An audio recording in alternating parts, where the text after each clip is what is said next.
Okay, Ryan, so we were originally supposed to talk about Greaser's Palace, but we're not going to be doing that on this episode because we're going to be doing something, like I said, you're not prepared.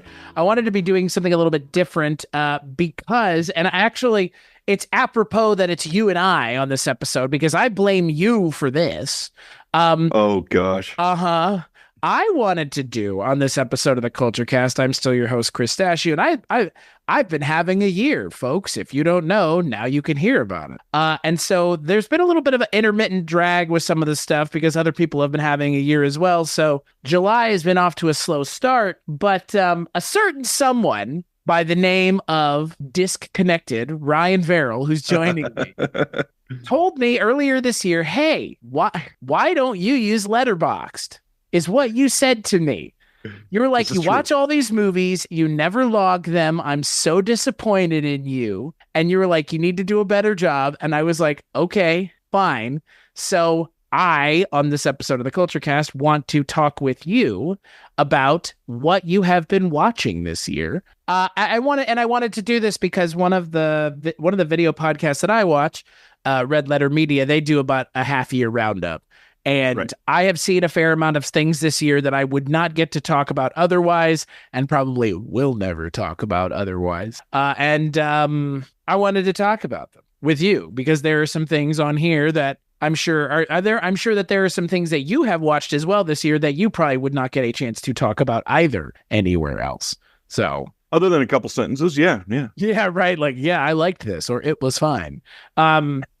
Yeah, so on this episode of the Culture Cast, we're going to be doing a 2024 half-year roundup, talking about the things that we have watched that we maybe haven't covered elsewhere. Because I've got a couple things on here that I would like to talk about, things that I've been enjoying and appreciating recently, and I'm sure on your Letterboxd as well, there are probably a couple things that you would want to talk about, and there might even be some crossovers. So I will just get the ball rolling because this is something I never thought I would watch. I have been watching, and this, I wouldn't say it's technically new per se, it's new to me.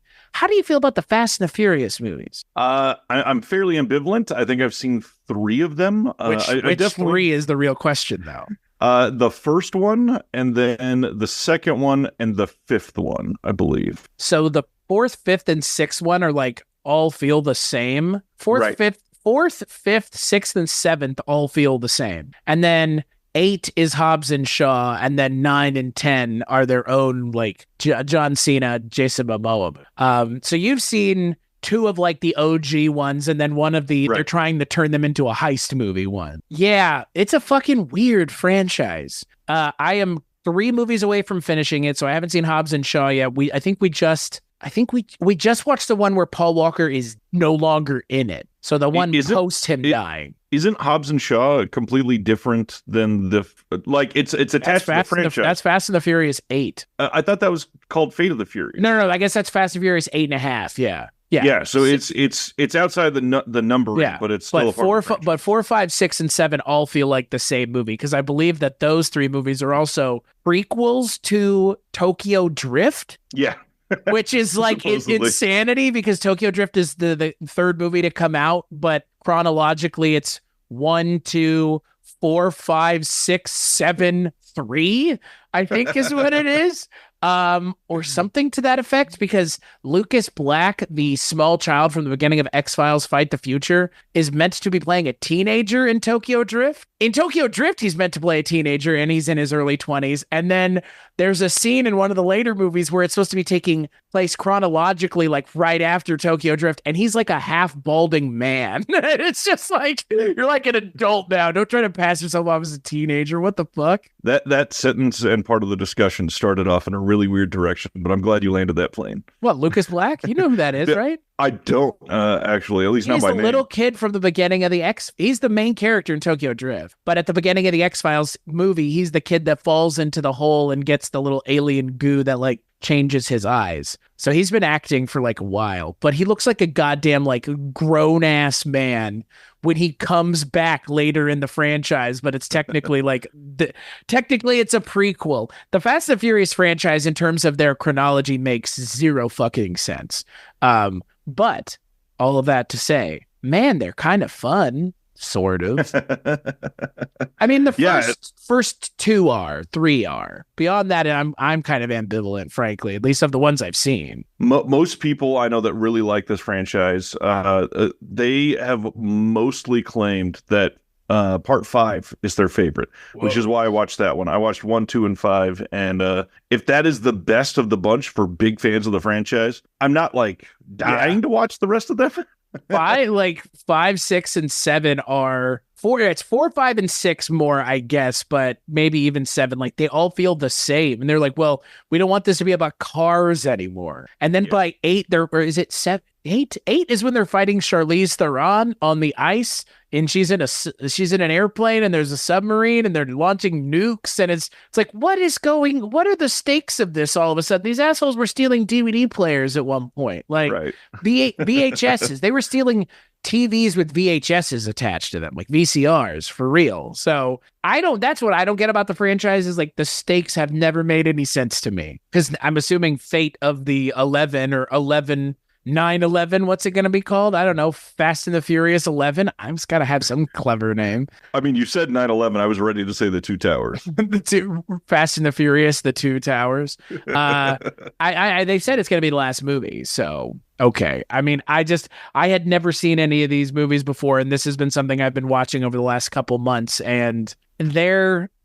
I think to your point, I don't need them in my life. They're not something that I resonate with particularly. I think Vin Diesel is like the most one-note actor I've ever seen, which is why he can get away with one line of dialogue in the MCU movies. Like he's good at what he does, but he's in really this franchise, sure. But I really got to stand up for him for a second and say, check out some of his actual dramatic roles. I have. He's fine, but he's not that. He's fine at what he does now. Come on. I'm not. Well, I'm not talking about what he does now. I'm mostly talking about like the first 7 years of his The Boiler career. Room. I know. Stuff like that. Yeah, No, he was I know. genuinely great. Saving Private Ryan.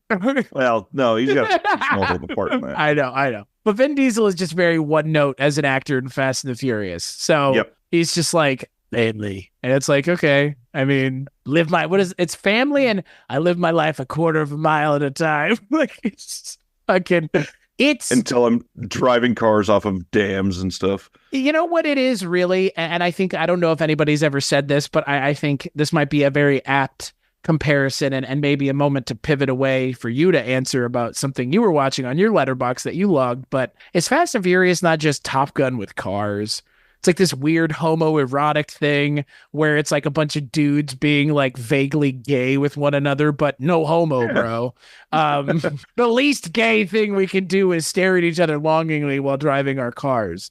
But is that like Fast and the Furious kind of took the mantle from Top Gun and ran with it for a while, and then the new Top Gun movie came out, and I'm spoilers, I'm not going to go see that shit. So I'm just not. I mean, I can only stand so much Tom Cruise, and that's like pure distillate Tom Cruise. That's like fentanyl and Tom Cruise in fentanyl form. Just like take one crystal and you're good. Like it's that. Well, like, but that's like Fast and Furious is that same thing. It's like this one fucking note, just played over and over again. It's like, man, I guess everybody just likes eating bags of fucking plain Fritos. Whatever. Like, it makes a lot of money. That's all I know. So. Yeah.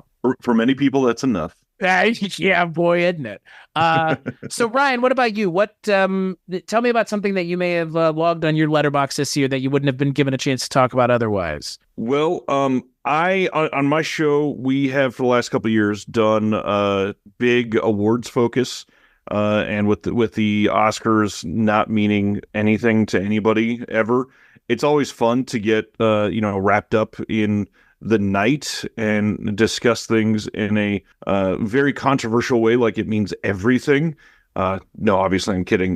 But the whole point is, when you love movies, awards can be fun. And the truth is that the Oscar stuff can actually affect people's careers, and being nominated or winning can literally make somebody a star. It can get them roles. It can allow them to make movies that they never would have been able to make before.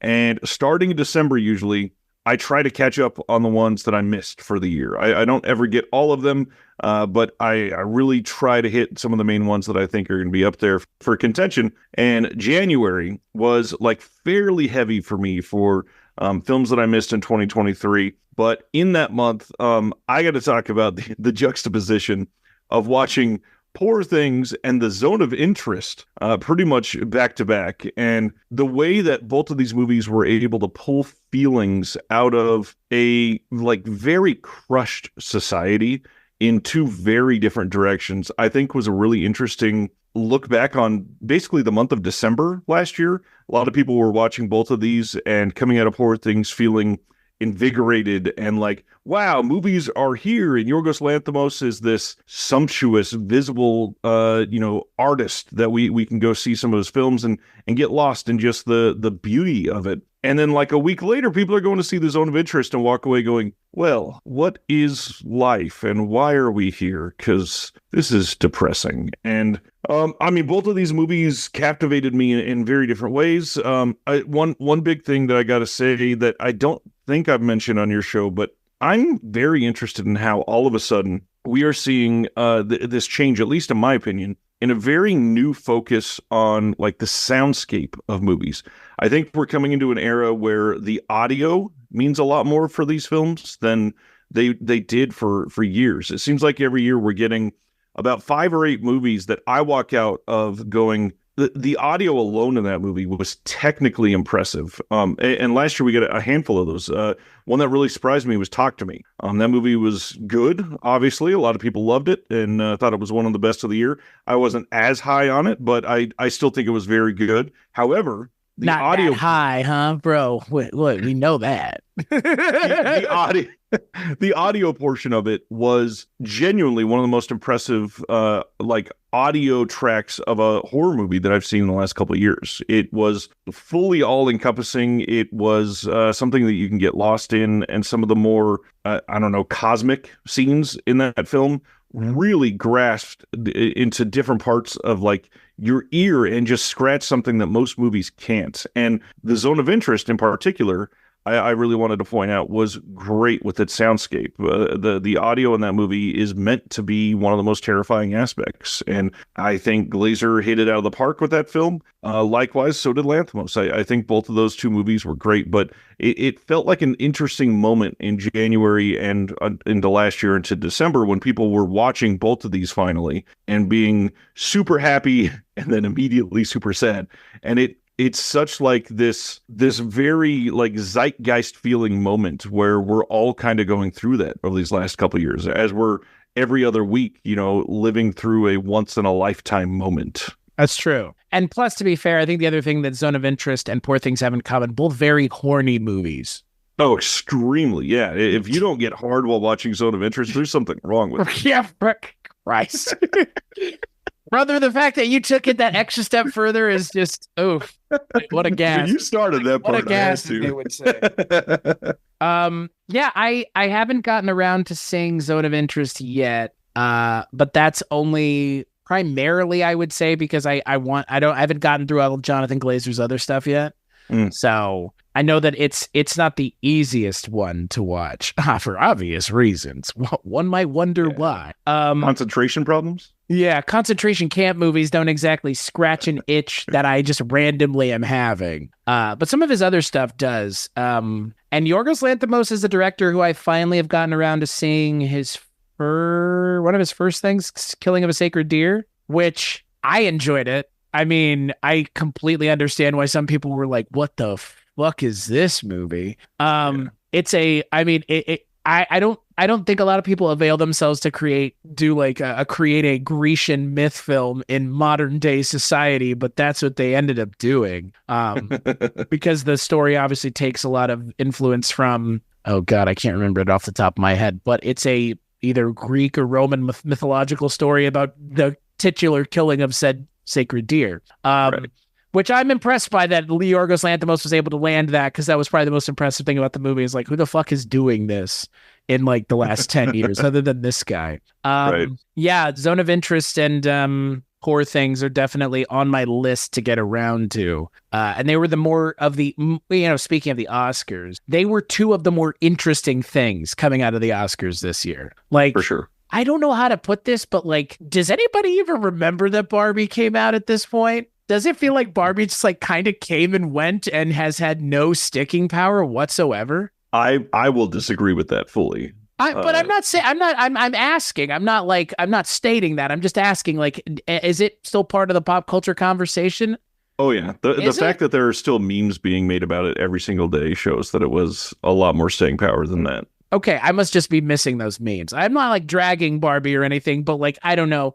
For You how showed me one of those memes yesterday. I know, but like I don't think it has much to do with Barbie, I guess, as much as just like, you know what I like that's the first one I've seen this entire year. Like it's you know what I mean? It's like Barbie was such a let me put it this way. Earlier in the year there was such a big outcry for Barbie to be the winner of the Oscars, and to your point, like, no fucking way. Like, what are you got people on fucking drugs? Like, what grass are you smoking? Because even mine's not that good. Like, good night.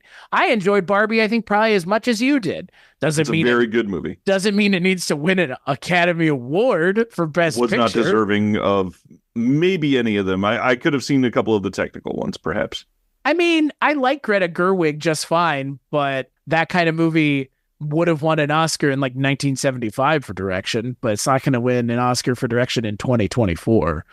Maybe in 2014 it might have. Like, you know, No. well, like remember when La La Land was supposedly going to win and then it sort of did for like 2 seconds? Barbie's that kind of movie. It's like Barbie could have won not by accident, but based on a similar idea that La La Land could have won, which is like, oh, it's like a throwback. I mean, Barbie's kind of a throwback movie too, right? Yeah. And, yeah, so Literally opens with the 2001 scene. So yeah. yeah, and then it has like a big there's like 2 or 3 musical numbers in it too. So yeah, no, I just wonder because again, like I was saying, like the stuff that got nominated this year for the Oscars, like Barbie dominated that conversation, unfortunately, because it's like, oh, some perceived perceived slight, and it's like, I mean, not really. I think Greta Gerwig would probably prefer to win for a different movie than Barbie on top of everything else. Like, she probably would have preferred to win for Lady Bird, I'm sure, in all for Little Women. Yeah, in all reality. So, you know, not saying that Barbie's not an accomplishment, but it's a different kind of accomplishment. Yeah, I don't put a lot of, I mean, I don't think anybody puts a lot of stock into the Oscars, thankfully. Speaking of that, another thing that I watched this year that I don't think has aged as well as I remember it aging, and you and I had talked about it a little bit a couple weeks back. It's like a month now when I watched it. I rewatched. I've been on an A24 kick. I blame you for that. Welcome. The Disaster Artist, which I then subsequently watched The Room afterwards, and I think I'm now good. I don't think I ever have to watch The Room again. Like, in all seriousness, like, I don't think I ever have to rewatch The Room. I don't think I need to rewatch The Disaster Artist. The Disaster Artist it's weird to me that movie is as masturbatory as it is, because I don't remember it being so masturbatory, but the movie opening with J.J. Abrams and Kristen Bell and a bunch of, like, Adam Scott being like, this was the funniest movie we'd ever seen. It's like, what the fuck is this? Like, stop stroking yourselves on screen. It's like so self-aggrandizing. And the Disaster Artist as a movie feels that way. It's like poking fun at somebody for an entire movie, even though James Franco is great. Like, admittedly, he's the best part of the movie. It's I don't know. It has aged very poorly, and I don't know. Do people still care? Here's a better question. Do people still care about The Room in 2024? That's a good question. Like, I've never been attached to it. I know that a local theater is getting Sestero to come back for whatever. I never remember the name of the shark what are movie. They offering him a fucking ham sandwich to show up? I mean, like, that shows up at the Alamo Draft. That shows up everywhere when they're showing the movie. It's like, that's what I'm getting at, though, is these events do well. So somebody must still care, but I have never counted myself a part of that fan base. So I'm confused about it as well. I liked The Room. I don't want to be one of those people who be like, I liked it before it became a thing, but I did. Like, I literally had I had the DVD for it in like 2009, right? Like 2010. Like, I bought it at Amoeba Records in LA. Like, I liked it before it became a thing. So when I saw The Disaster Artist, it was like, oh, this is kind of the payoff of being invested in this shitty movie. And now watching it, it's like, oh, there's Paul Scheer and Jason Mantzoukas. Like, they're so funny, and they think that they did so much for the movie, and it's like, no, they're just kind of dickheads. It's fine. I mean, I don't like them for a whole host of other reasons, but that whole thing in that movie with them is just a lot of that whole movie just rubs me the wrong way. It's which is insufferable. yeah, it is like, and The Room is kind of insufferable in its own right, and like I actually prefer the kind of insufferable that The Room is because it's like genuinely insufferable. The Disaster Artist is just like the most insufferable kind of people patting themselves on the back about a movie that someone else made poorly that they shit all over, and now they're making their own version of it. Like it's cuckoo. It's cuckoo. And look, I mean, James Franco has his own problems, but again, the Academy Awards of it all, it would have been funny if he had won the Academy that year for it. Ugh. It would have been funny because of the Tommy Wiseau of it all. Because there's no Yeah. universe where Tommy Wiseau would ever win an Oscar. But wouldn't it be ironic if someone portraying him won an Oscar? I'm glad he didn't still, but Well, I mean, there's a reason he didn't, because he's a fucking sexual pest.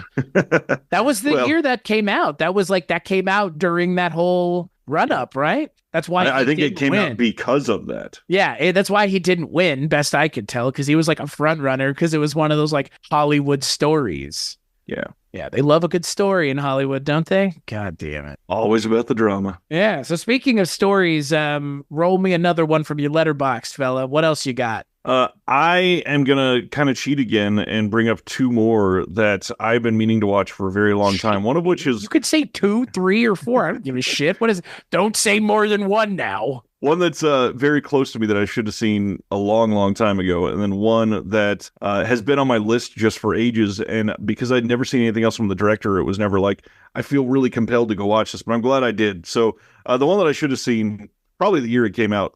Speaking of A24, I finally watched The Florida Project by Sean Baker, and this one's pretty close to me because I not like close friends, but I know Sean, and we've talked, and he's been on my show, and we still talk every so often. Actually, likely, I'm probably going to see him next week. Name dropping. I don't know him that well, but like, right. This is where it gets funny because this is like his Oscar movie so far, Yeah, until Lenora comes out this year and he wins Best Director finally. But this is I'm calling the shot now. I mean, you're calling it now. There's a one Palme d'Or at Cannes, so I think it might genuinely be his year. But yeah, this is the movie that I should have seen the year it came out, and I just never got to it. And then my wife and my mom and I sat down with this, and I expected a Sean Baker movie. I expected, this slice of life that was into, this perspective of this interesting community. And that's exactly what it is. But this movie is so much more than that. And I fell in love with every scene from this movie. The acting from the kids in this movie is just beyond incredible. Of course, Willem Dafoe, who's the one that got nominated for this, is fantastic. But what's funny, Willem Dafoe is always so over the top in like all of his roles. He got nominated for this role and he's just a dude. He's just a guy working and he got nominated for it. And I'm like, okay, like I guess that's out of his range a little bit. So that makes sense because he's holding it back. But yeah, this movie is so real. And for anybody that has ever been in a situation where you've been, around the poverty line or under the poverty line and trying to survive and living with a single parent family, or the kind of house that you grew up having ketchup sandwiches for dinner sometime or something like that. This movie hits home on a lot of those notes. It feels so real that it was hard to watch in a couple scenes without definitely, harkening back to some memories. But then Take Shelter is the exact opposite. This movie feels so surreal in many different scenes. And I didn't name it before, so I just dropped that right there in a weird way. The other one is Take Shelter. Jeff Nichols' Take Shelter. I'd wanted to see that for so long. Always been a big fan of the cast in this, of course, because they are great actors. Michael Shannon, Jessica Chastain, Shea Wiggum. They all are great, no matter what they're in for the most part. I was very happy to see Michael Shannon lead this entire film, and this movie is all about him having these weird visions of something coming on the horizon, some sort of like life-changing apocalyptic situation that he has to care for his family. And it's this story about his wife supporting his feeling about something coming, but also him sort of losing it in the process. And it's not necessarily like a prepper movie. It's more like somebody that knows something for sure is about to happen, and how that affects his mental health. And yeah, this movie was incredible. There's one scene in particular in like I don't remember if it was like a VFW hall or something like that, there's this discussion that turns heated, and it's some of Michael Shannon's best acting. And for somebody that's an incredible actor always, to feel that after this scene, it is just one of those moments where you go, I'm literally witnessing one of the greatest scenes in cinema history at this point. Absolutely love this one. I fear that this has gone under the radar for a lot of people. And now I just kind of want to go back and watch everything from Jeff Nichols. Interesting. I have not seen it, but it has Michael Shannon in it. Zod. He is Zod. His best role. He's done nothing else. Thank God.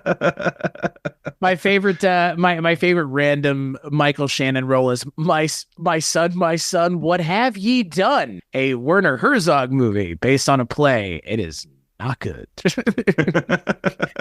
And the name of the movie is terrible. And then the poster for the movie is horrifying. It's just like Michael Shannon's face, his visage staring out. He's great though. I love Michael Shannon so much. Such a serious guy, but it seems like he's like a Michael Rooker type. Yep. He's just like an actor. Yep. Like Michael Parks. I'm just an actor, man. Just a dude. I'm just a dude doing the thing. I fooled a bunch of people and they let me get here, and now I get to do whatever I want. Yeah, exactly. Boy, that's Michael Rooker to a T, baby. God, that guy. God. Speaking of actors that I think we both like, maybe doing some questionable things, a kind of thing that I probably have never seen before, but I want to mention it here because, boy, I can see why people are into these things, but yikes. I'm not going to venture into the realm of these movies any further. I watched Murdaugh Murders, the movie, starring Bill Pullman as Alex Murdaugh. I believe, I don't remember where I watched it. It must have been on Max, I think. It's a Lifetime movie, I believe, or like a Lifetime. Is that right? It's like one of those. It's like one of those like network movies. I mean, network. I mean, it is. It's one of those kind of like, it's that level of production, but they somehow like conned Bill Pullman into being in it. And then Bill Pullman is doing this like hilariously misguided Southern accent that to say he goes in and out of it might be a understatement. He's just all over the place. And sometimes he's not even from the South. So yeah, I'm not going to suggest it, but if you're into like, it's again, like goofy ass shit, right? Because it's goofy. Like I've never seen anything like these movies before. I know the entire case because I watched whatever fucking Hulu documentary they had about it because my wife loves those documentaries. And I knew the broad strokes of the case, but I don't think I needed to see a 3-hour, 2-part Lifetime movie about it. But I watched it anyways. Have you ever watched any of these kinds of movies before? Are you into these? We never talked about it. They're fucking bizarre. They are, yeah. My wife obviously loves many of these, and I've gone all in on some of them, like some of the older. And when I say older, of course, I mean like 6 years old, because many of these really only gained popular like 8 years ago. Yeah, when true crime became a thing. That's exactly what I was going to go into. Is some of these the original run of like true crime Lifetime movies. Some of them are very, very fun. None of them are ever really great, but man, they are fun as hell to watch unfold. If you want to see Armand Santi in something, you could watch a Lifetime movie. It's like those level of actors. And like Bill Pullman, I guess Bill Pullman is one of those actors now. I don't know. He was even being interviewed on like Good Morning America about it. He's like, I was playing Alex Murdaugh. It's like, you were not from the South. Stop. That Southern accent is poorly conceived. Yeah, and that's, again, not something I would suggest, but definitely something like I had not seen a thing like that before. It was unlike things that I had ever watched. I know a friend of the show, he's been on a couple episodes, Josh Hurtado, likes these movies immensely, and like watches them incessantly. His updates are wild to see. He'll post 7 times in one day, about to watch, Heartbreak Murders in Tennessee, Volume 4. And it's like, what in the world? Yeah, it's like the American Girl movies. Like, who the fuck is making these things? And who are they being made for? Like, American Girl movies. Like, what? Like, And then he says, I'm watching everything from this director, and I've seen 73 of his 84 movies. Almost done. yeah, they're all like effectively the same fucking movie too, on top of everything else. I do want to mention something though, because you and I have talked about it offline, and it's something that I enjoyed immensely, and I know you weren't a big fan of, but I think in terms of things that neither one of us had ever seen before, and speaking of those soundscapes that you were talking about so lovingly earlier, I wish people could see your face right now. In a Violent Nature. Oh, God, no. Speaking of A24 stuff, I mean, it's A24 adjacent. It could be. It could be. No. Yeah, it could be. Don't even. It literally, they're advertising it like an A24 movie just because it's on Shudder, though. Come on. You're going to tell me it wants to be. Well, yeah, who wouldn't want to be an A24 movie in this day and age? That doesn't make it adjacent. It makes it. Poser. Oh, are you the arbiter of A24 movies now? So, they're posers. Come on, A24 is just a production house. They're just a distributor, aren't they? Well, no, they've done stuff from the ground up on some films. Civil War. Everybody's favorite film from 2024. Lots of people love that movie. Lots of people have sex with animals. Why are we going? They do? They do? This is a thing? This is a weird episode. No, this is the greatest episode. Look, I would say In a Violent Nature, Ryan and I differ on it because similarly to something last year that I differed with a lot of people on, like Skinamarink, it is very much in a lot of ways. Fucking wow. Thank you. Thank you for that expert criticism. Good night. Boring. God. Good Lord. Where did you learn your trade? Are you flying your fucking trade, bro? Man. It's one of those movies that it's going to be polarizing because of what it is, period. It is a movie that is made to you're either with it or you're not. And I fully appreciate why you would not be with it. And I think you fully appreciate why I am. And I think that's... No, fuck yourself. No. Boo. Whatever. People are done listening with this episode now. I'm sorry. I'll stop screwing with you. I would never concede that I'm wrong, just the way you're never conceding that you're wrong, apparently. God. I think people should go see it because you can watch it on Shudder now for free. It's a very low impact way to watch it. Or if you just want to legally download it, you can do that too. I also think everybody should watch it. I would never say the opposite side of that. I think everybody should watch it so more people can join my side and understand this is just a plotting movie about a guy walking through a forest bored. And at the end of the day... I failed to see how it's anything less than advertised. And maybe that's the problem. Yeah. I should not have gone to see something advertised as such because that does not excite me. That's fair though. Like... Because back to something like Civil War, like I think now, because you've seen it, like you would concede Civil War is a pretty big bait and switch, right? Like In a Violent Nature, I think is exactly what it advertises itself as, probably to a fault even. Yes, to a fault. I would agree there fully. Yeah, to a fault, period. Like, oh, it's going to be a movie about a guy walking around in the woods. Oh, it's literally just a movie about a guy walking around in the woods. They knew what they were doing. I will ask though, speaking of another thing that's I wanted to highlight things that are unlike things I've seen before, and there are two more big things that stand out for me, at least on my Letterboxd. Sasquatch Sunset, another movie that's unlike anything I've ever seen before. Did you watch? Movie is super divisive. Yeah, of course. Did you see it? I've not seen it yet. I don't think you're gonna like it. I don't think you're gonna like it. I mean, I think it sounds more exciting than In a Violent Nature. It's literally In a Violent Nature with Bigfoot, like, and no murdering. No murdering, but you can see Sasquatches have sex. That sounds great. That's literally like the opening of the movie. I think it's amazing. Like it's such a sincerely made film that whether or not it's meant to be one long, like all the people making this movie are all just stoned off their asses for 3 months making this movie. Like I'm assuming that's what was going on.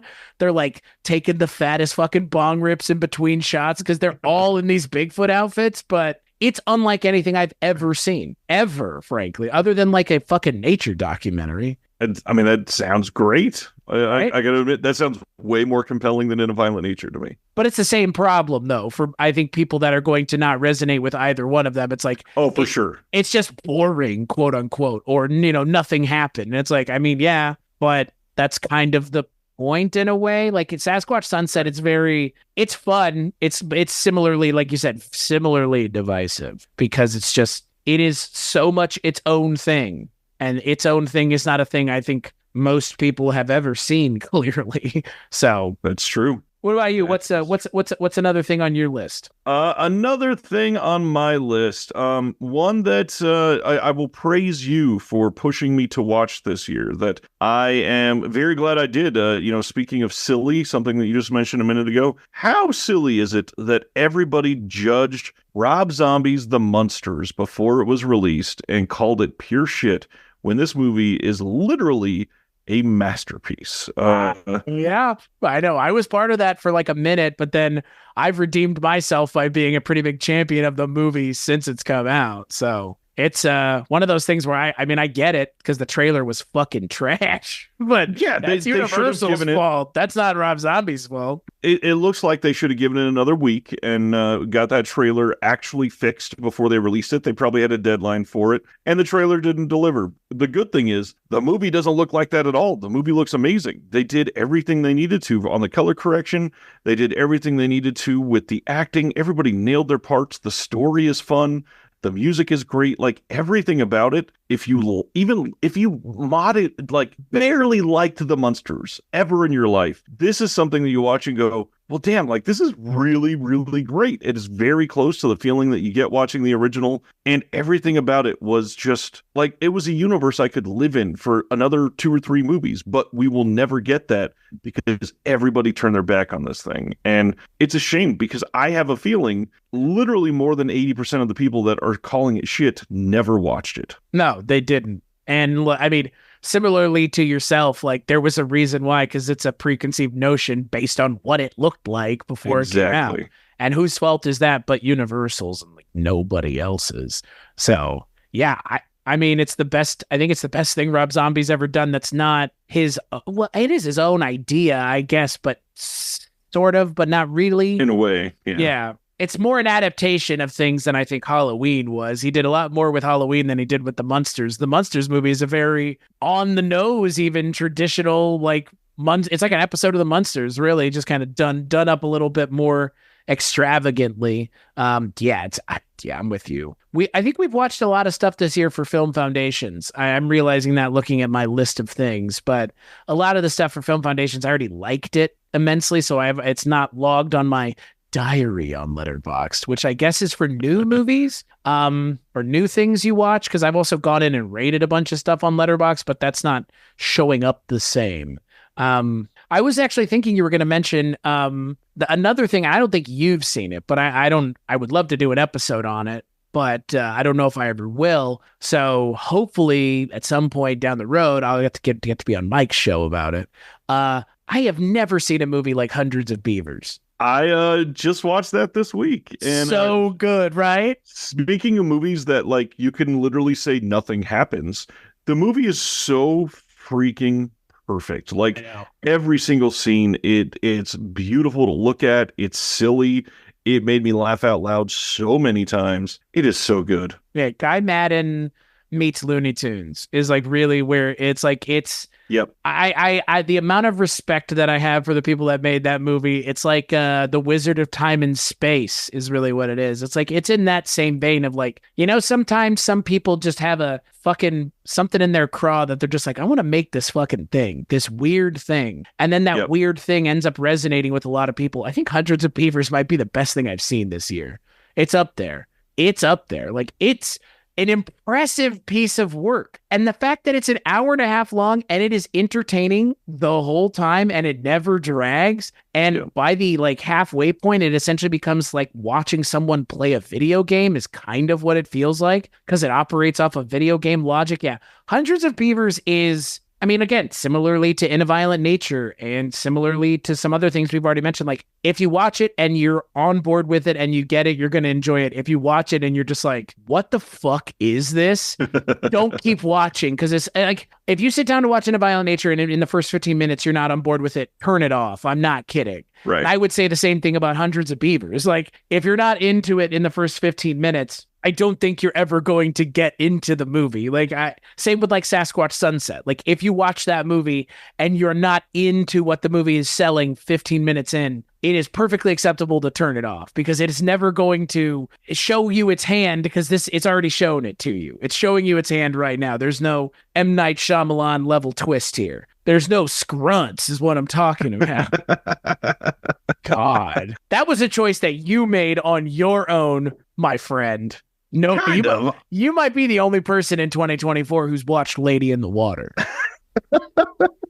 I'm rewatching through most of the M. Night stuff because we're about to do a show on it, but it was not good, and that was my first time watching it. So yeah, there was a stretch there where everything he was making was not good. That was one of those movies. It's true. Yeah. What was it? After Earth, The Happening, Lady in the Water, Avatar. I mean, that's like The Visit. Yeah, but The Visit was kind of The Visit is the one of those movies that I would say is a turnaround. It's good, yeah. Yeah. And hey, we're recording this like a couple weeks before Trap comes out, which they're like advertising the fucking shit out of. Oh yeah. I'm not excited. They always do, though, for him. Yeah, I'm not excited to watch a movie that has his daughter in it for like 3/4 of it, though. Introducing the music of Lady Raven. No one fucking cares about your daughter's music, brother. Like, I get that you want that to be a thing, but like nobody's showing up for that. They're showing up for Josh Hartnett's creepy fucking smile. It's true. Yeah. Whatever he's... You know what? Speaking of serial killer things, neither one of us have seen it yet, unfortunately. Longlegs has come out since... Yeah, we both want to see it. Speaking of Josh Hurtado, like, man, getting his shit plagiarized and then getting his stuff part of the advertising campaign for the movie. Serial killer stuff's kind of in again for a minute. It's having its moment again, I think, right? Kind of feels like I don't know that has ever really gone away. Yeah, that's true. Especially in the horror genre. There's always one or two that breaks out and is pretty good. That's true. Yeah, I've been watching a lot of them. Because speaking of film foundations, we did an episode on the Hannibal Lecter films. And that took me down the road, again, preparing to watch Longlegs, of watching Silence of the Lambs again, which is literally an amazing movie. A perfect, pitch perfect film. But then something that I rewatched that I don't think I've ever talked about this movie anywhere. So this would be a literal first time. I rewatched a movie that I've kind of, in my mind, not enjoyed as much as I think I did the first time I watched it in every subsequent viewing. But over the weekend, I rewatched Seven. Great movie. Right, which, like, that's the thing, right? Like, I think I come to the same conclusion with Seven that I do with a lot of other directors' movies that are, like, their best movie. It's not my favorite movie of theirs, but I think Seven is... I don't know if Seven is Fincher's best movie either, actually. And I think I realize why it's not. I actually don't like Seven as much as I wanted to, and there's a reason for that. Brad Pitt in that movie is not good. He's not good. Like, have you seen it recently? The character that he plays is just... I get the energy that he was attempting to bring to it, but the energy that he brings is not... He turns it on in the last 10 minutes of the movie, is kind of what it feels like. And in the first, like, hour and a half of the movie, the writing of his character, I don't think Brad Pitt was the right choice. As much as I love the movie, and as much as I love the parts of the movie that I enjoy immensely, the parts of the movie I do not like are Brad Pitt. And I think he's miscast, because Morgan Freeman is running circles around him in that movie. And I know that that's kind of the point, but I don't know. Like, I really disliked Brad Pitt in Seven this time rewatching it. Like, he stood out more than I ever remember him standing out. Hard disagree for me. I think that this is simply the script. Like, it's calling for Morgan Freeman to be the weathered detective and for him to be the newbie. And I think him taking sort of the willing backseat, like, obviously it was still fairly early in his career, but everybody knew from the moment you watched Thelma and Louise, this guy is going to explode. And when you when you see him in this, it's kind of surprising looking back that he was willing to take a step back and be the one that doesn't know that much and to be a little more muted and to allow Morgan Freeman in the 90s to not, I won't say run circles around you in an acting way, but to be the one that's teaching you just how to live day-to-day life and allow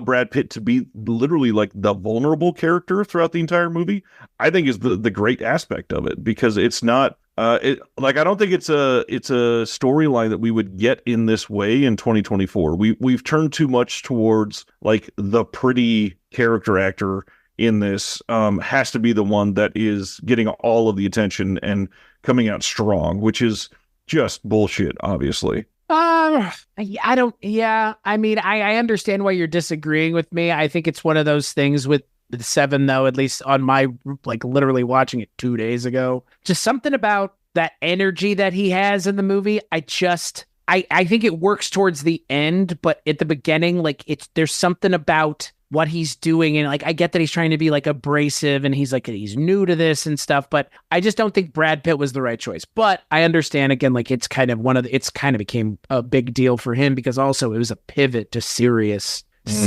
acting, whatever the fuck that means, serious acting as opposed to fun acting. But the thing that's unfortunate about Seven is obviously, I think the best part of that movie is Kevin Spacey, like, fucking, like, without a doubt. Like, that the scene with him and Morgan Freeman and Brad Pitt in the car together is just, that right there is that's a stage play. That's a masterclass in acting. That's a masterclass in, like, in just paying everything off. And also, when you rewatch the movie, knowing where it's going, that scene has so much more meaning. And there's so much going on in that scene. And it reminds me a lot of Dexter season 4, where it's like when you watch the final episode of Dexter season 4, knowing where it's going, you realize what the stakes actually were and the things that are being said and who's saying them and why they're saying them. But Seven, yeah, I mean, Seven, look, I understand that something like Longlegs is going to be trafficking and things like Seven, but for good reason, because Seven is, I mean, the opening credits for that movie alone are fucking insane, let alone the movie actually being really good. Like, I mean, I think for me, as much as I like Seven, Zodiac is still the best thing that David Fincher has done. But then The Girl with the Dragon Tattoo always is kicking around in my mind because in a lot of ways, Zodiac, The Girl with the Dragon Tattoo, and Seven are all kind of a piece together. They feel like you could watch those three movies together and they're like all kind of in the same vein, at least for Fincher. So yeah, I've been kind of on that kind of kick, I guess, per my Letterboxd. Those serial killer adjacent horror movies, I guess, or serial killer thriller movies, because that's what Longlegs is, which, this has been a good year for horror, I would say, right? Like, so far. Yeah, or has there been nothing? And I've just been catching up on all the things I hadn't seen yet. Like, I feel like it's been good, not great yet. You saw Abigail, right? I did, and I think it was good. Would you suggest people check it out? I mean, I would suggest people check it out without knowing anything about it if you can manage that. Yeah, and that's the thing. I feel like there's a lot of 3.5 and 4-star horror movies this year, which is fine. I just don't think there's a ton that people are jumping to rate 5 stars, which is an arbitrary thing to begin with. But I mean, when you're talking about Abigail, the Last Omen or the First Omen, whatever it was called. Oh yeah, did you see that? No, not yet. That's too bad. It's really good. I plan on watching it. Immaculate was up there for a lot of people. Right. Lisa Frankenstein is up there. Right. Catherine Newton comedy. Again. Yeah. Yep. All good stuff. Yeah. Yeah. I haven't seen Lisa Frankenstein yet. I saw Immaculate. I know you were a little hotter on Immaculate than I was. First Omen was wild. Definitely worth checking out. Not something I thought that was going to be worth my time, but I enjoyed that immensely. Speaking of serial killer stuff, one of the big ones that I wanted to make sure gets some attention on this episode is one that I'd heard about for years, and I'd seen a movie by the same director that I loved. I watched I think it's 2017 film called The Wailing. It is a South Korean film directed by Na Hyung-jin, and I thought it was a masterpiece, but I, had not seen anything from that same director and finally caught up with 2008's The Chaser. And this movie is something altogether different. Have you seen The Chaser? No, but I think you've mentioned it at least once somewhere else when I was with you. Yeah, Was it when we I were think doing an episode of Reconnected, I think, maybe? that, or when we did our live episode of Film Foundations, one of the two. So this movie is about essentially a South Korean pimp that is trying to track down somebody that was going out to work for the night, and now she's not answering her phone, and he's got to track out where his girl went, and he goes and does some light investigating of himself in this neighborhood where he knows that she was because she got a text off to him, and he is like checking doors to see if he can find out where she is, and he goes to leave because he can't find her. And this guy that we got to see in the beginning is shady. Runs into his car. There's like a fender bender accident, and based on the situation and what's happening, he deduces that this guy might be the bad guy that may have done something with his girl, and he literally chases after him. He runs after him to catch him. They run for like 8 minutes. It's a long, like intense scene. He finally catches up with them, and the cops show up, and they both go to jail to figure out what's going on, to be investigated. And it turns out that this is and this is not really a spoiler. You're still going to love this movie if you go watch it after I say this. It turns out the guy is genuinely a serial killer who has done a lot of terrible, terrible things. He's had all kinds of victims. People cannot track down that he's the one doing this. And he even gets away with this one, and they release him. And the situation gets more and more harrowing. The guy knows that it's the cop that was, or the pimp that was investigating knows that it was him. He's got to go find him still. And it just keeps going in a story that like the actual chasing part starts fairly early in the film. And so, most of the facts fairly up front, but the story is so well written that you are immediately swept up in, well, fuck, like, how are they going to get this guy? Because this is awful. And not to like stereotype South Korean films, but they are brutal. Like, so often they're don't hold fucking back intense, man. at all. Don't stereotype them. I Saw the Devil's pretty fucking intense, okay? Like, you don't have to stereotype it. It's well deserved. Right. So this to me made me feel the way I felt while watching Uncut Gems. Like, it ramps up quickly and then immediately keeps ramping up and keeps ramping up the entire time until the end of the film. And I completely in from fucking minute one. This movie is amazing and surprising, which is great after all these years to find something like this that you go, damn, like I should have seen this 10 years ago and been able to watch it 5 times since then. It's just so good. Oh, it sounds amazing. I'm a fan of South Korean cinema. Speaking of international cinema, something that I haven't got a chance to mention anywhere else. Definitely haven't done a Bollywood Cinema Club on it because, well, if I did, the episode wouldn't come out for a year at this point anyways. But 2024, or like the week of 4th of July, went and saw Kill, which is an Indian action movie where a Indian Marine fights a bunch of local thugs who robbed the wrong train. Let's just call it one of those movies. And the whole movie takes place on a train for the most part. So for those of you who have never seen Indian cinema, it's Indian Die Hard on a train, essentially. I would say, if you're looking for a comparison. But if Die Hard was so fucking brutal, even I grimaced at some of the gore. It might be one of the goriest movies I've ever seen. It's definitely the goriest Indian film I have ever seen. But I think it's up there for like some of the goriest things I've seen in a film, an action movie, period. People are having their heads smashed into things, their heads cut off, their arms broken, legs broken, shit shoved into their mouths, heads snap. Literally people being turned into hamburger, essentially. It's intense, and it's an Indian film, which, I mean, again, I'm not saying Indian movies can't be intense, but it's a level of intensity that I think was surprising to me. I watched Monkey Man this year as well, and it kind of reminded me of Monkey Man, but Monkey Man pulls its punches. Kill doesn't. And I think it's surprising because I know Monkey Man had a little bit of an issue coming out because of the nature of the message of the movie, which now that I've seen it, I understand what the issue is. And boy, I don't think people realize how conservative of a country India is. And I think we can talk about how conservative a country we are. We are nowhere like India. Thankfully, We could go in that direction, I guess, theoretically. I hope we don't, but Netflix in India being censored is not great. And then a movie like Monkey Man not being able to come out because of concerns is unfortunate, because I think similarly to Kill, it is a movie that, I mean, again, it's a big John Wick style action movie within. Kill is directed by an Indian director Dev Patel is Indian, but he's British Indian. Kill is a Indian film with Hindi language spoken throughout. Monkey Man is not. I would say that they're a good 1A, 1B of like a kind of movie I haven't really seen Indian cinema do. Right. Because it's realistic violence. For the most part, Indian cinema is like big, bombastic violence, which is amazing too. I'm not complaining about it, but I haven't seen a lot of Indian movies where a guy's head gets slammed into a sink so hard that his like head kind of halfway explodes. Like he shoves his like head into it. It's like it's beyond the kind of gore I was expecting. But hey, I mean, if I can go see a Hindi film in Lincoln, Nebraska on a Wednesday evening, I am not going to complain.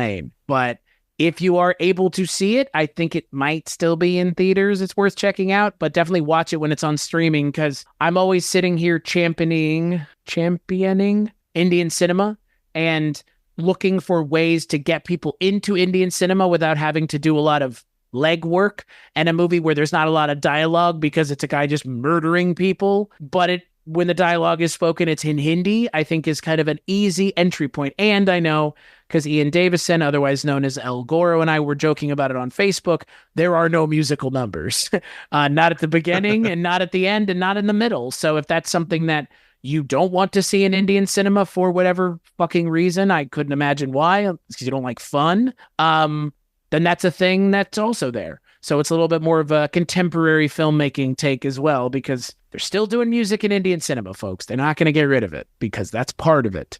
So stop complaining because you're a white person and you don't get it. Like, it's not, these movies aren't being made for us. Literally, they're not. Like, they're literally not. They have a massive audience in India. They don't need our money. Literally, they don't. They don't even think they do. You and I both know this. They don't even distribute their movies internationally for the most part because they don't think that they need our money. So they don't care if I'm saying the broader American public, they don't care if the broader American public clowns on their movies with music in them. They don't care. They're making enough money that they don't give a fuck. Like, and they shouldn't have to, because that's what makes Indian cinema so amazing for me, is that it's its own thing through and through. Musical numbers in action movies included. So it was like, instead of going to see Despicable Me 4, that's what I went and saw. So it's a good choice. Yeah. As we're nearing the end of this, what brand new 2024 movies? What are your top 3 at the moment? You mean like new things, or like things that I saw for the first time this year? Brand new 2024 things.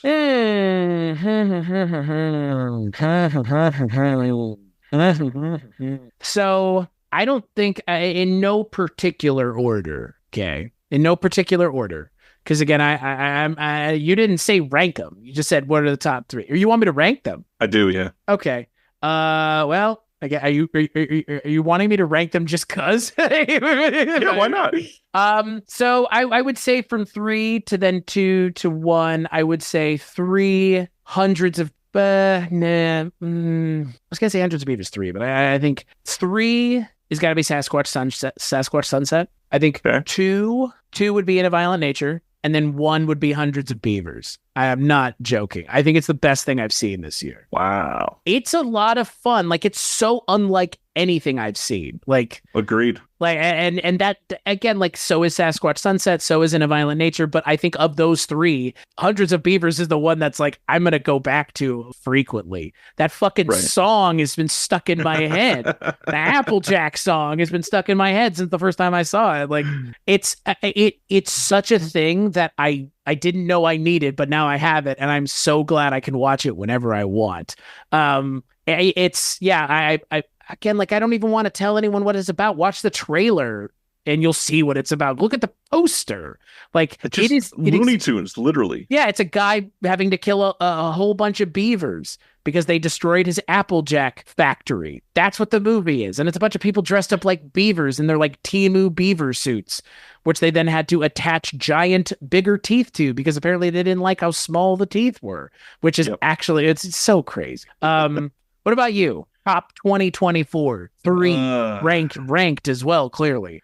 Number 3, same as yours. I'm gonna have one that you're like, oh wow, that high, huh? Immaculate is my number 3. My number 2 is Hundreds of Beavers. Yes, it is that good. Absolutely worth it. And then my number 1 for the year, I don't think you've watched yet, but it's so far The Last Stop in Yuma County. I think that movie is incredibly compelling. A really, really great story. The plot is just very tight. It's a fairly simple story. It's a classic story. But man, the way he directed that movie, he sells the shit out of every character. You love everybody that you're supposed to love. You hate everybody you're supposed to hate. It's just a very classic standoff, crazy good story. I saw that on your Letterboxd, so I knew that was going to be your number 1. I'm not surprised Immaculate's that high. I know you liked it. Like, you pushed back on me pretty hard when I was like, it was fine. Like, you were like, no, how dare you? Nunsploitation and Sydney Sweeney. Can I say the best thing I've seen this year is Madame Web? You can. You shouldn't. You shouldn't see what the fuck does Dakota Johnson say in that movie? Don't do dumb things. Seriously, don't do dumb things. As we bring this episode to a close, I'm going to ask you, and I'll tell you mine if you tell me yours. What was the last thing you logged on your Letterboxd? Oh gosh, the last thing. I have mine here. My last thing I logged was Red State, which I watched over this last weekend, the day of the assassination attempt, with my mom, because she had never seen Red State. And funny enough, she listened to our Film Foundations episode about Kevin Smith, and she was like, you guys made this movie sound amazing. We should watch it. And we watched it. And she was like, this movie is amazing. And I said, yes, it very much is. Yeah. Red State's a goodie. And since I watched that, I think I've watched 2 or 3 other movies that I've not put on Letterboxd. So, how dare you? How for shame? Tisk tisk tisk. My last thing on Letterboxd. This is a movie that I've seen it now 3 times, and this is the last time I watch it. It's not the last time I will watch some of the other movies in this quote franchise universe, whatever they're calling it. How bad is that third Conjuring? Oh god, it's so bad. It's like, just like, okay, the idea that they're tackling that case is bad enough. Like, the fact that case is being bandied about in 2021 as something anyone needs to like bring back up, and then we get not 1 but like 2 or 3 subsequent real documentaries about it where people are like, he was actually possessed. Come on. Like, he might have been. I don't know. I really have a problem with the case. And then the movie is just, look, all of the charm of those first 2 Conjuring movies is gone. And they have a weird Shining thing at the end of the movie that makes no fucking sense. Or, what's his name? The actor from Fringe. John Noble. Denethor from Lord of the Rings. He's like, why is he in the movie? It's so bizarre. Like, the movie's just not good. Like, it's bad, actually. I would say of those Conjuring movies, it's the worst. And then of the Conjuring franchise, I think it might be like 1 rung above The Curse of La Llorona. Like, I don't think La Llorona's even. Isn't that what's the one that is? The first Annabelle movie, probably. No, there is one of those isn't one of those in the fucking universe? Oh, no, I'm not saying it's not a part of it. I'm saying the Curse of La Llorona is, right? Oh, it absolutely is, but It's not worthy of the bottom spot. Oh, really? Yeah, I think it's not terrible. The first Annabelle movie is god awful. Is that the one that has the twist at the end that ties it back into the first movie? Or is that the second one? Or is that the third one? Well, the second and third Annabelle movies are actually pretty great. Yeah, the third Annabelle movie is great. The third Annabelle movie is also a better Conjuring movie than The Conjuring 3 is. Agreed. Because Annabelle 3 is the one that has Patrick Wilson and Vera Farmiga in it, right? Yes. Right? Yes. You don't... Wait, hold on. It's been a while since I've seen them. The Curse of La Llorona, that's the one with Linda Cardellini. Cardellini, yes. Cannellini? Cannoli. Linda Cannoli. But that's the movie she's in, right? It is, yeah, and she's rather good in it. And then it's also got the guy from Breaking Bad that played he was also crazy Dexter tight guy. I'm pretty sure he's also Dexter. Yeah. No, Conjuring 3 is real bad. And Conjuring 4 is coming out next year, supposedly. Yes. The last rites or final rites or whatever. Yes. Whatever. Is it weird the Conjuring unit? We never have done an episode. We should do a Film Foundations on the Conjurings. We will. It'll be recorded in like 3 weeks and put out in October 2025. Yeah. Well, I blame you for me having to do so much Letterboxd. And this idea, when I was scrolling through my Letterboxd last night, I was like, as much as I want to talk about Greaser's Palace, I've spent so much time doing Letterboxd in the last 4 months that now I know what I have watched and I will not forget it anymore. So now I can be like, oh yeah, I did watch this movie and I gave it a score. On that note, if you have been dying to see one of Robert Downey Sr.'s films and you're considering watching Greaser's Palace, just watch El Topo instead. And then for Robert Downey Sr., you should absolutely go out and check out some of his other films, specifically Putney Swope, which is his masterpiece.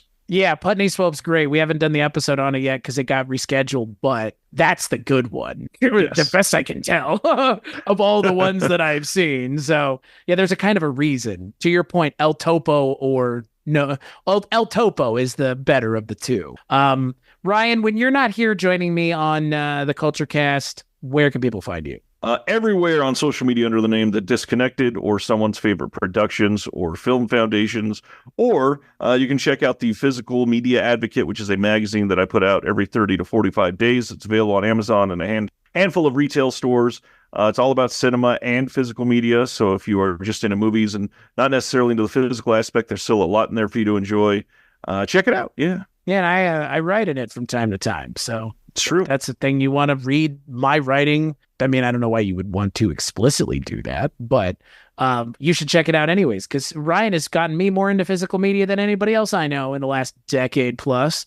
So as for me, you can find me here and on weirdingwaymedia.com, where all the stuff that I work on gets posted. For the most part, everything is there other than Rankin' on Bond, which can be found at patreon.com/culturecast, $10 level and up. Once a month, you get to hear Father Malone this month or next month, Richard Haddam every month, Mike White every month, and I talking about James Bond. Yeah, so that's a thing you can get down with if you're interested. Ryan, thank you for joining me. I know I kind of put you on the spot, but I think we pivoted pretty easily, obviously, because that's what two professionals are able to do. Hopefully. Oh, great job. Best I can tell. And yeah, definitely check out our show, Film Foundations, which we have spent the last 7 months recording new episodes for. And like Ryan kind of alluded to, we're so far ahead that the things we're recording aren't coming out for a very long time. But you should check it out. It's a weekly show, and it's also a YouTube show, which is very different from the things I have been working on because I haven't done any video stuff yet. So that's where you can find me primarily. You can find Ryan and I. And yeah, if you want to follow us on Letterboxd, it's a thing that we're using. So go on over there and do that as well. Yeah. And as always, we'll catch you on the next episode.